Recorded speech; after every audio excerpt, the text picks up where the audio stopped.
그날 저물 때에 제자들에게 이르시되 우리가 저편으로 건너가자 하시니 그들이 무리를 떠나 예수를 배에 계신 그대로 모시고 가매 다른 배들로 함께 하더니 큰 광풍이 일어나며 물결이 배에 부딪혀 들어와 배에 가득하게 되었더라.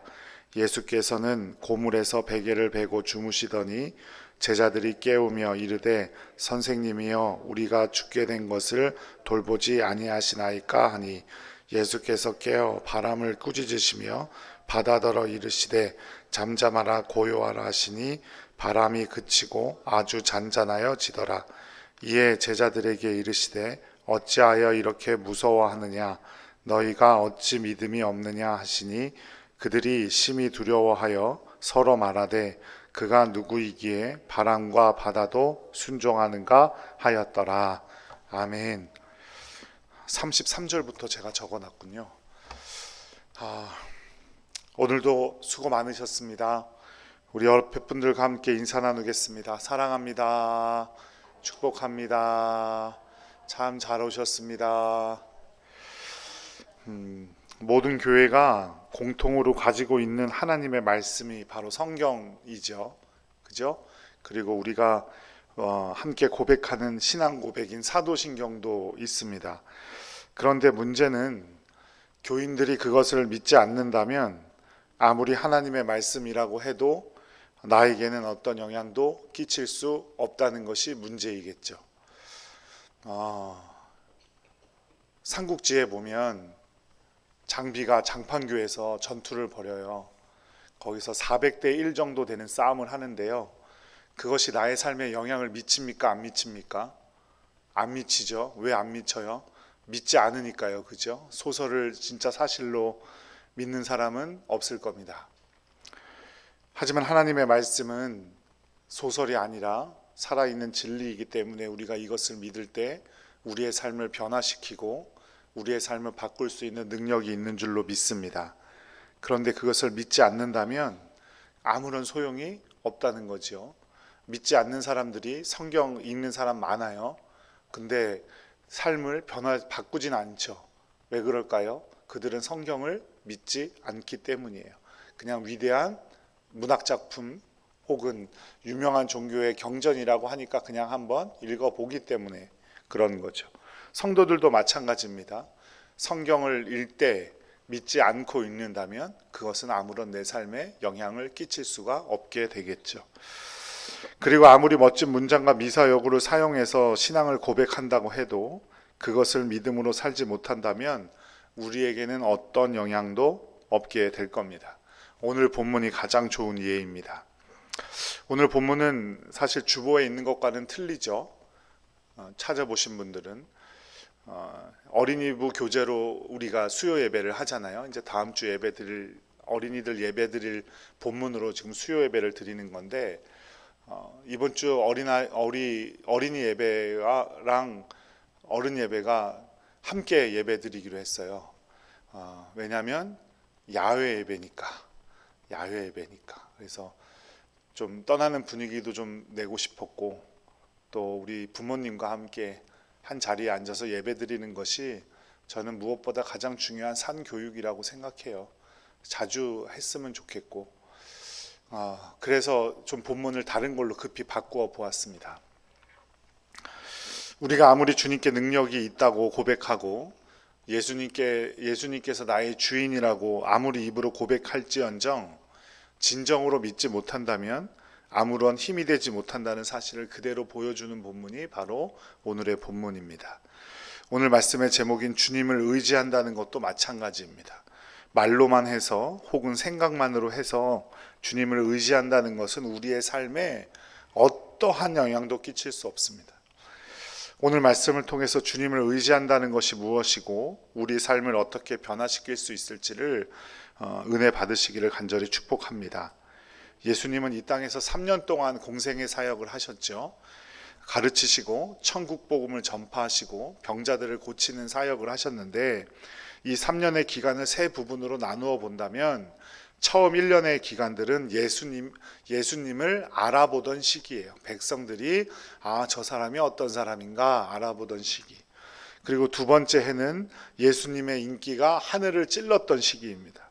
예수님께서 행하시는 기적과 가르치는 것들이 지금까지 어떤 사람도 그렇게 한 사람이 없다는 사실을 알아본 백성들이 예수님을 억지로라도 임금을 삼고자 했던 인기가 하늘을 찔렀던 시기, 인기의 해입니다. 그리고 마지막 1년은 그럼에도 불구하고 예수님은 굉장한 음모와 반대를 받고 중상모략으로 예수님을 십자가에 못 박아 죽이는 데까지 이르렀던 시기가 마지막 1년이죠. 오늘 말씀은 두 번째 해 마지막 즈음, 그러니까 인기의 해의 마지막 즈음에 선포된 예수님의 말씀이고 예수님의 행동, 예수님의 사역 중에 일어난 일입니다. 그리고 예수님께서 이 말씀을 하신 장소에 대해서 살펴보자면 예수님이 활동하셨던 무대는 크게 세 가지로 나눠 볼 수가 있죠. 북쪽에 갈릴리 호수 지역, 그리고 남쪽에 예루살렘으로 중심으로 하는 유대 땅, 그리고 그 중간에 뭐가 있어요? 무슨 땅이 있어요? 네 글자로 된 땅, 버려진 땅, 사마리아가 있는 겁니다. 그래서 이 세 지역에서 예수님께서 주로 활동을 하셨는데 오늘 본문은 북쪽 갈릴리 호수를 배경으로 합니다. 갈릴리 호수는 갈릴리 바다라고 불리우기도 하고요. 게네사렛 호수라고 불리기도 합니다. 게네사렛이라는 말은 히브리어의 긴네렛이라는 말에서 유래된 건데 긴네렛이란 무슨 뜻이냐? 악기 중에 우리나라 악기로 하자면 비파 같은 악기를 말하는 겁니다. 이렇게 키는 두 줄로 되는 키는 악기, 비파 혹은 뭐 해금 뭐 이런 악기들랑 비슷한 악기예요. 왜 그런 별명이 붙였냐면 갈릴리 호수 모양이 비파라는 악기와 비슷하기도 하고 또 특유의 쥐형 때문에 바람이 불기 시작하면 그 비파의 소리와 같은 바람 소리가 나면서 풍랑이 일어난다고 해서 그렇게 불리우기 시작했습니다. 또 다른 별칭은 디베랴 호수입니다. 로마의 제2대 황제인 디베리우스를 기념하는 도시인 디베리어스, 그러니까 디베랴가 갈릴리 호수를 끼고 있었기 때문에 로마 사람들, 즉 이방 사람들은 그 호수를 디베랴 호수라고 불렀습니다. 호수냐 바다냐라는 개념이 히브리어에는 얌이라는 단어 하나로 사용하고 있기 때문에 호수나 바다 이렇게 해석된 거예요. 갈릴리 호수는 제일 위에서 아래로 제일 긴 부분이 21km예요. 그리고 가장 넓은 부분이 폭이 13km. 그러니까 넓은 큰 호수예요, 안 큰 호수예요? 엄청나게 큰 호수예요. 그러다 보니까 사람들이 그저 바다라고도 불렀던 것 같아요. 호수는 호수 전체가 산으로 삥 쳐져 있는데 그리고 하나의 협곡이 있어서 그 협곡 사이로 무슨 강이 흘러요? 요단강이 흘러서 남쪽 사해까지 흘러가는 거예요. 근데 그 산들의 평균 높이가 약 500m 정도예요. 높은 산들이죠. 호수와 가까워지면서 급격하게 절벽이 되는 거예요. 그러니까 호수가 가운데 있으면 산이 있고 절벽으로 되어 있는 거죠. 그리고 그 절벽과 호수 사이에 사람들이 모여 사는 마을이 구성이 되는데 그러니까 산 반대편의 일기를 잘 알 수 있을까요? 없을까요? 잘 모르는 거죠. 우리나라로 치면 강릉이나 속초 생각하시면 될 거예요. 대관령이랑 미실령 같은 높은 산들이 있고 그 바다 사이에 도시를 이루고 있잖아요. 그러니까 그런 식인 거예요. 그래서 어때요? 강릉이나 속초나 원주나 춘천의 일기가 비슷하단가요? 안 비슷하단가요? 전혀 비슷하지 않아요. 전혀 다릅니다. 강릉에서 잠시 살았던 적이 있는데 강릉은 2, 3월에 눈이 더 많이 와요. 1월, 12월, 1월보다. 그리고 5월 달에 꼭 한번 12도에서 9도 정도로 떨어지는 때가 한 일주일 정도가 꼭 옵니다. 그런 날씨가 이루어져요. 왜 그런지는 모르겠지만 우리의 5월 하면은 꽃 피고 이럴 때 아니에요, 그죠? 근데 강릉에는 꼭 한번 그런 시기가 옵니다. 그러니까 전혀 다른 거예요. 게다가 호수면은 해수면, 그러니까 산 높이를 500m라고 하면 해수면에서 500m잖아요. 그런데 갈릴리 호수는 이 해수면보다 200m가 낮아요. 그러니까 산은 호수에서 보자면 산이 500m라 그러면 실제적인 높이는 몇 미터가 되는 거예요? 700m 정도가 되는 거죠. 높은 산이에요. 지중해에서 불어오는 바람이 갈릴리 호수 반대편의 산을 넘어서 갈릴리 호수가 있는 절벽으로 급격하게 바람이 떨어지죠. 바람이 불어요. 그래서 호수면을 지나서 반대편까지 바람이 가면 그 반대편에도 뭐가 있어요? 절벽이 있죠. 그러니까 그 절벽을 치고 바람이 다시 호숫가로 들이닥치게 되는 거예요. 그렇게 되면 어떻게 될까요? 그 호수면에 풍랑이 일어나는 거예요. 근데 저 반대편의 일기가 어떤지를 모르니까 이 풍랑이 언제 일어나는지 알 수가 없는 거예요. 그래서 바람이 부딪혀서 튕겨나오는 바람, 불어오는 바람이 섞여서 호수가 빙빙빙 돌게 되고 거기서 비파와 같은 소리가 나는 거예요. 배는 나가지 않고 뒤로 가지도 않고 풍랑이 일어나게 되는 겁니다. 처음 말씀드렸듯이 산 반대편의 날씨를 알기가 쉽지 않기 때문에 그 바람을 예측하기도 쉽지 않은 거죠. 지금 같으면 뭐 슈퍼컴퓨터로 날씨 예측해서 언제쯤 광풍이 불겠다고 예보라도 하겠지만 당시는 그렇지 않았겠죠. 이런 상황이 예수님께서 호숫가에서 큰 무리가 모여들어서 그들을 가르치시고 반대편으로 가시고자 배를 타고 호수로 넘어갈 때 생긴 일이 바로 오늘 본문이에요.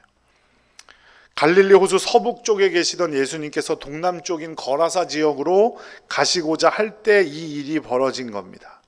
그 배에 타고 있는 사람들은 제자들이고 제자들의 많은 사람들은 갈릴리의 호수를 생업으로 이어가던 어부들이었죠.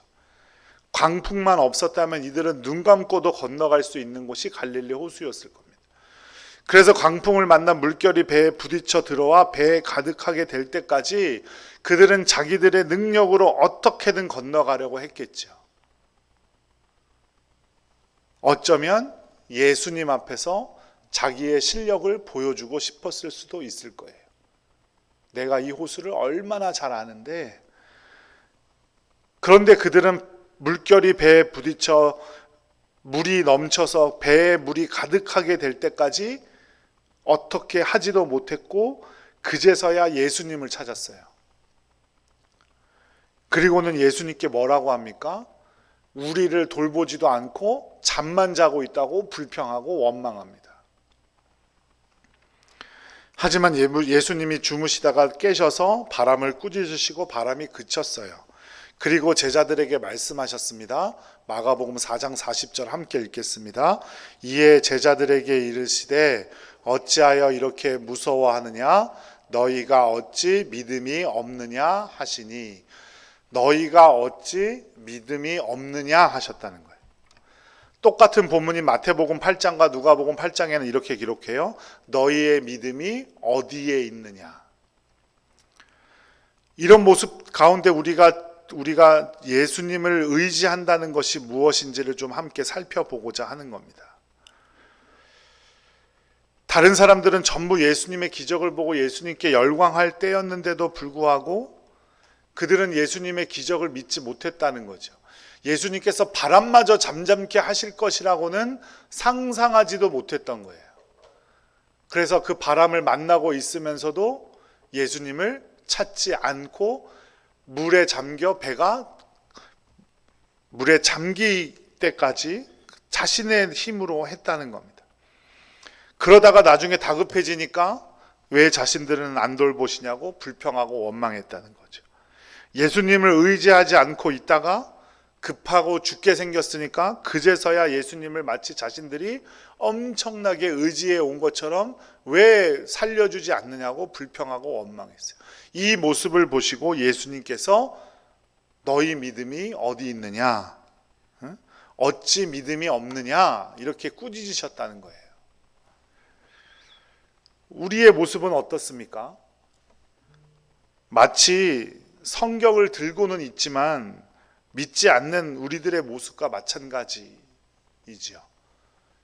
예수님께 모든 것이 달려있다고 입으로는 잘 고백하지만, 예수님 의지한다고 잘 고백은 하지만 일상생활에서 돌아가면 위기의 때와 어려움의 때를 만날 때 예수님은 찾지 않고 스스로 어떻게든 해보려고 세상의 모든 방법들 동원해서 해보다가 안 되고 나서야 그제서야 예수님 찾고, 왜 나한테 이런 어려움 주냐고 예수님 불평하고 원망하는 모습이 꼭 우리의 모습은 아닌지 오늘 이 시간 깊이 좀 생각해 보셨으면 좋겠습니다.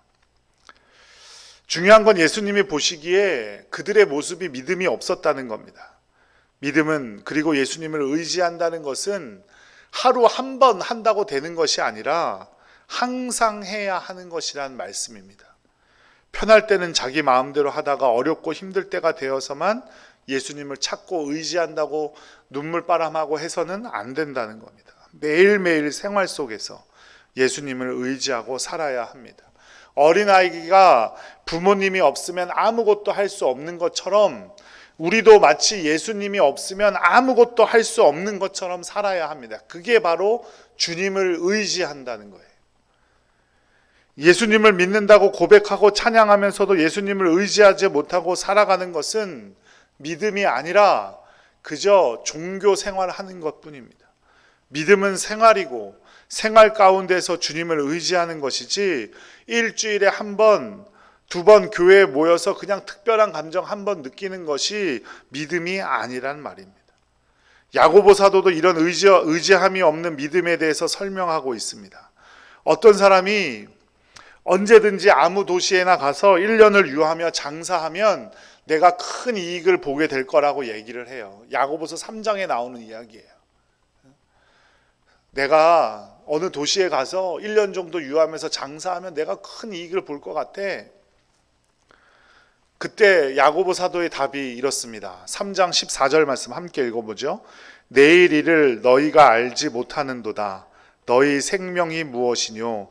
너희는 잠깐 보이다가 없어지는 안개니라. 야고보 사도는 1년을 열심히 장사해서 이익을 볼 것이라는 자신감이 어디서 나오는 거냐 이 말하고 있는 거예요. 너희는 잠깐 보이다가 없어지는 안개일 뿐인데 그 자신감은 어디서 나오는 것이며 1년을 살 수 있다는 것은 어떤 자신감에서 나오느냐 이 말이에요. 하나님께서 무엇을 원하시며 어떻게 하시려고 하는지도 알아보지도 않고 내 마음대로 뭘 하려고 하는 생각, 주님을 의지하지 않고도 내가 성공할 수 있다는 생각, 이것이 잘못된 것이라는 거예요. 그게 믿음 없는 생활이라는 거예요. 좀 더 직접적으로 말하자면 먼저 1년을 유하겠다고 하면 1년 동안 살아질는지 안 살아질는지 우리가 어떻게 합니까? 우리의 생명이 우리의 것이 아닌데요. 내가 내 생명의 주인이 아닌데 내가 1년을 살아질지 안 살아질지 어떻게 알고 1년을 유하며 장사한다는 말을 한다는 거냐 이 말이죠. 또 이익을 볼지 안 볼지는 어떻게 압니까? 우리도 이와 같이 살지 않습니까? 생명도 우리의 모든 것도 주님께 달려 있는데도 불구하고 내가 열심히 살면 다 될 것처럼 생각하고 내 실력이 있으니까 다 잘 될 것처럼 착각하고 살아가지 않느냐 이 말입니다. 무엇보다 생명의 주인은 하나님 아니십니까? 이것을 믿는다는 것은 하루하루의 삶도 나에게 달려 있는 것이 아니라 주님께 달려 있음을 믿고 의지해야 하는 겁니다.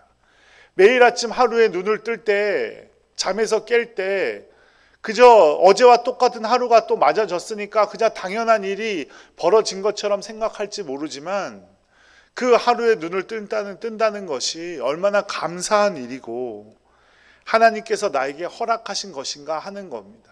그것을 믿는다면 우리는 주님을 의지할 수밖에 없다는 것이죠. 내 사업의 경영뿐만 아니라 내 건강과 생활과 내 생명도 다 여호와 하나님께 맡기는 모습을 우리 자녀들에게 보여주어야 하고 또 우리 자신도 그렇게 살아가야 합니다. 이것이 바로 주님을 의지한다는 겁니다. 믿는다는 것은 의지하고 사는 겁니다. 이 세상의 돈을 의지하지 않고 세상의 세력을 의지하지 않고 자기의 건강 의지하지 않고 자기의 재주나 부지런함도 다 의지하지 않고 다 여호와 하나님께 맡기는 겁니다.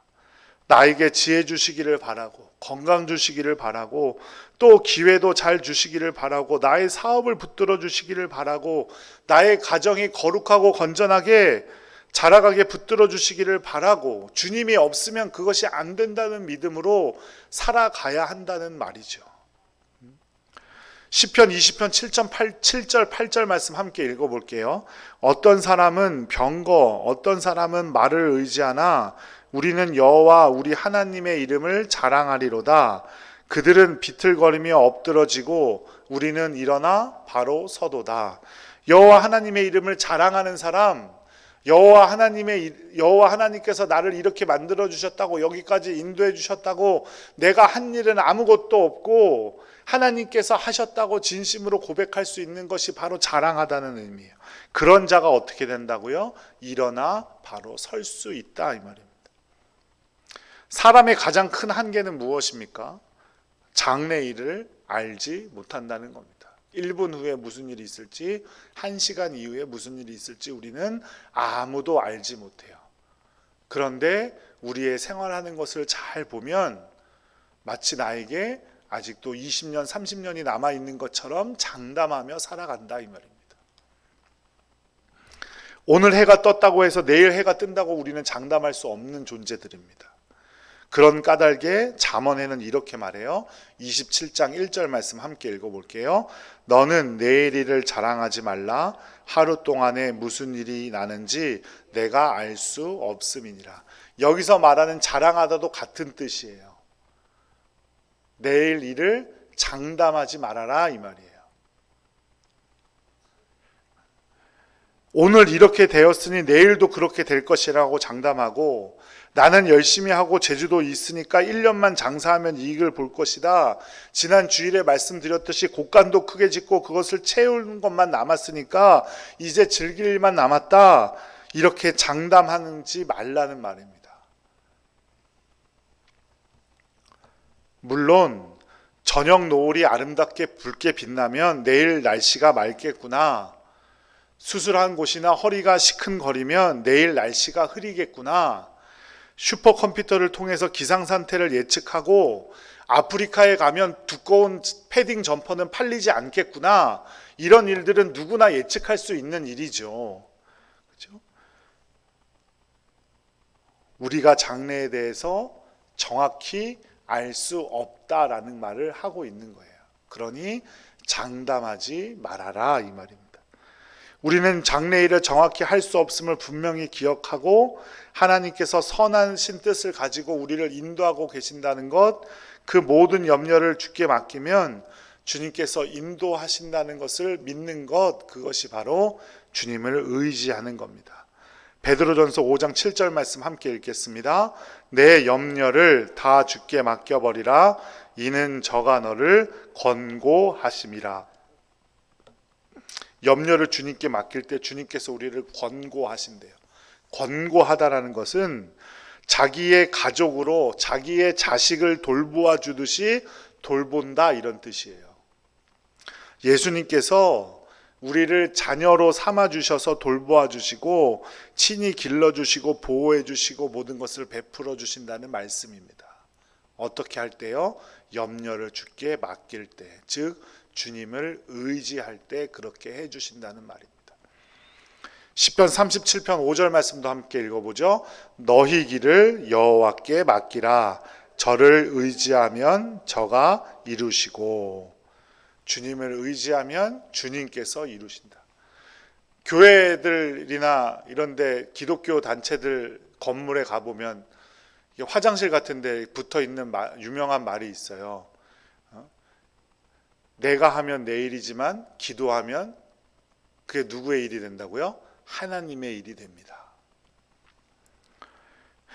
우리가 정확히는 알지 못하는 장래의 일을 모르니까 아는 척 하지 말고 자랑하지 말고 장담하지 말고 지금 나에게 맡기신 일들만 최선을 다하게 해 나갈 때 주님께서 우리의 모든 것을 책임져 주실 줄로 믿습니다.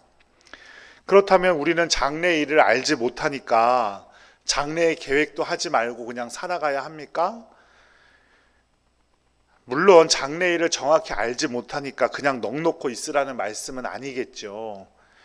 아무것도 선택하지 말고 구약시대의 제사장들이 썼던 우림과 둠민 같은 주사위를 던져갖고 결정할까요? 아니면 성경책 들어서 하나 둘 셋 짠 이렇게 펴가지고 무슨 말씀 있는지 읽어보고 그대로 할까요? 그게 아니잖아요. 주님께서는 그래서 우리에게 무엇을 주셨어요? 견실한 이성과 지혜를 주셨어요. 그리고 악과 선을 판단할 수 있는 양심이라는 것도 주셨어요. 뻔히 이렇게 하면 최종 결과가 재앙적으로 온다는 것을 알면서도 난 정확히 내일을 모르니까 아무렇게나 살아서야 되겠습니까? 주님을 의지한다는 건 그런 게 아닙니다. 사람은 누구나 하나님께서 주신 양심으로 선을 판단할 수가 있어요. 그 판단 속에서 살아야 하고 선과 악을 구별하며 살아야 하죠. 그 일 가운데 최선을 다하며 주님께서 하시고 주님께서 하실 것이라는 믿음으로 할 때 분명히 주님께서 내가 작은 일에 충성했으니 잘하였도다 착하고 신실한 종아 라고 우리를 칭찬하실 줄로 믿습니다. 또한 하나님께 의지해야 한다고 병원 치료를 받지 않거나 약을 먹지 않거나 수혈을 받지 않거나 하는 일은 잘하는 일입니까? 그게 좋은 믿음이에요? 그렇지 않죠. 우리 주님께서는 바람도 잠잠케 하실 수 있는 능력이 있지만 한 사람을 잘 키워서 좋은 의사로 만들어내시거나 한 사람을 잘 키워서 좋은 약을 발명하게끔 하실 수도 있는 분이에요. 하나님은 어떤 방식으로도 우리를 다스리고 고치실 수가 있어요. 좋은 의사를 만나게 하셔서 좋은 약을 쓰게도 하시고 수술도 받게 하시고 또 내 신체의 컨디션을 만들어 주시기도 하시고 기회를 주시는 겁니다. 이 모든 일의 최종의 통제자여 모든 것을 섭리하시는 분이 우리 주님이신 줄로 믿습니다. 그것이 하나님을 의지하는 거예요. 그 마음을 아는 것. 주님께서 내가 당하는 모든 일을 친히 주장하여 주시고 선한 열매를 맺도록 인도하실 것을 믿고 내 앞에 놓인 일들에 최선을 다하는 것이 바로 주님을 의지하는 겁니다. 좋은 의사만 만나면 된다. 하나님 찾지도 않고 기도하지도 않고 그냥 좋은 의사만 만나면 되지 하는 것도 하나님을 의지하지 않는 것이고, 하나님 의지한다고 그런 것은 필요 없고 의사, 약 이런 것도 필요 없고 하나님께만 매달려 있는 것도 하나님을 의지하지 않는 겁니다. 사랑하는 여러분, 하나님께서는 우리를 너무나 사랑하셔서 우리에게 자유를 주시고 함께 살고자 하셨습니다. 그리고 그 자유로 하나님을 의지하며 살기를 원하셨어요. 의지한다는 것은 한 번으로 되는 것이 아니고 우리의 온 삶을 다해야 하는 것이고 우리의 삶의 모든 영역에서 그래야 합니다. 내가 하다 안 될 때만 주님 찾는 것, 의지하는 것 아니고 계획할 때부터, 그 일을 하고자 할 때부터, 혹은 아무것도 무엇을 할지 모를 때에도 주님을 찾는 것, 그것이 바로 주님을 의지하는 겁니다. 다 해놓고, 다 자기가 해놓고 그제서 기도하고 하나님 이거 성공하게 해주세요. 물론 그것도 중요하죠. 그것만이라도 다행일지 모릅니다. 의지한다는 건 그냥 가만히 있는 것이 아니라 내 최선을 다하고 결과를 맡긴다는 의미와도 같습니다. 그 결과가 내 마음에 들지 않더라도 그것이 하나님의 뜻임을 믿고 순종하는 것, 그것이 바로 주님을 의지하는 것이죠. 하나님의 은혜와 주님의 긍휼하심을 믿으시기 바랍니다. 주님은 절대로 우리를 나쁜 곳으로 끌고 가지 않으세요. 좋은 곳으로 이끌고 인도하시는 줄로 믿습니다. 그것이 내가 바라는 것이 아닐 뿐이지 그 어떠한 것도 나에게 나쁜 것은 없습니다. 내 돈이나 내 재주가 나를 잘되게 하고 성공하게 하는 것이 아닙니다. 모든 것을 하나님께 맡기고 최선을 다할 때 하나님은 반드시 우리를 좋은 길로 인도하실 줄로 믿습니다. 그것이 주님을 의지함이고 바로 우리의 믿음인 줄로 믿습니다. 기도하겠습니다.